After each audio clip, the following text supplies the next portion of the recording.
Lexa Thomas had just bitten into a sesame ball when her mother told her she was in love with a woman.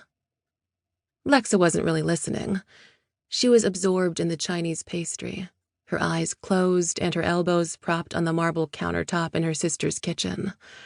Her teeth sank into the crispy exterior coated with sesame seeds, and just like the first time she'd eaten one in Taichung when she was 8, her taste buds exploded with the sweetness of the red bean paste in the center. Back then, her delighted exclamation caused her Taiwanese father to beam a smile on her so full of warmth, she could still feel it all these years later. "Did you hear me? Are you upset?" Lexa's eyes opened at her mother's question. Sunlight streamed through the window and she squinted, trying to see her mom's expression. It took her a moment to focus. She didn't have many pleasant recollections of her father and was reluctant to let go of the nostalgia caused by the memory of his smile and the scent of sandalwood she associated with him. "I'm leaving Greg," Susan said. Lexa froze, her teeth clamped around the chewy treat. "Huh?" "There's someone else." Susan cleared her throat. She's a woman."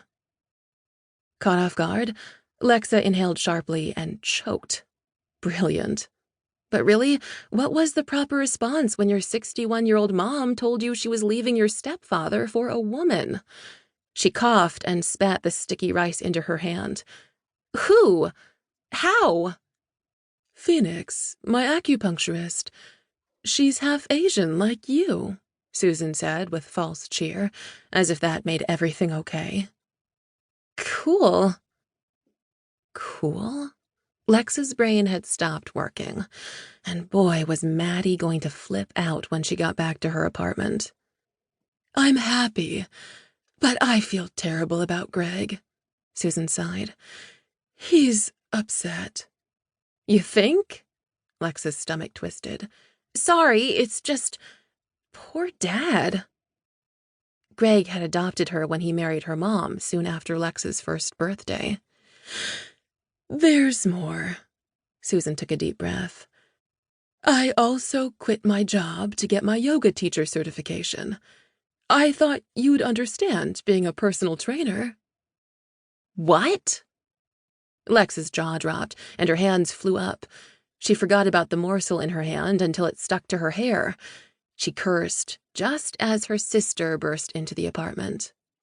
"Sorry I had to leave." Maddie was breathless as she plopped onto the stool between Lexa and their mom at the breakfast bar, her face flushed from the early June heat. She pulled at the collar of her bright pink hoodie. "What did I miss?" "Well, Lexa glanced at their mom. "Corey get to school okay?" Susan asked, her voice still not quite right. Maddie had run out soon after they arrived at her apartment to take her 3-year-old to afternoon preschool. "Yes." Maddie stared at the side of Lexa's head. "What's that in your hair?" Sesame ball." Lexa waved a hand in the air as Maddie's gaze darted between Lexa and their mom. When Maddie narrowed her eyes, Lexa looked away. She concentrated instead on extricating the gelatinous mess from her long black hair, which she'd always lamented wasn't blonde like the rest of her family's. "Okay, what's going on here?" Maddie asked and poked Lexa in the side. Lexa gave her sister a don't-look-at-me face. "Why don't you eat something? I brought your favorite. The wrap is gluten-free." Susan handed Maddie a chicken Caesar wrap and then reached behind Maddie to pluck the mess out of Lexa's hair. "Thanks," Maddie and Lexa both said at the same time. "So, what's the occasion? Are you trying to bribe us or something?" Maddie gestured to the sesame balls, Lexa's favorite, and the other goodies spread out on her counter. Lexa averted her gaze, tracing the veins in the white marble countertop as her brain scrambled to compute that her mom was leaving Greg for a woman.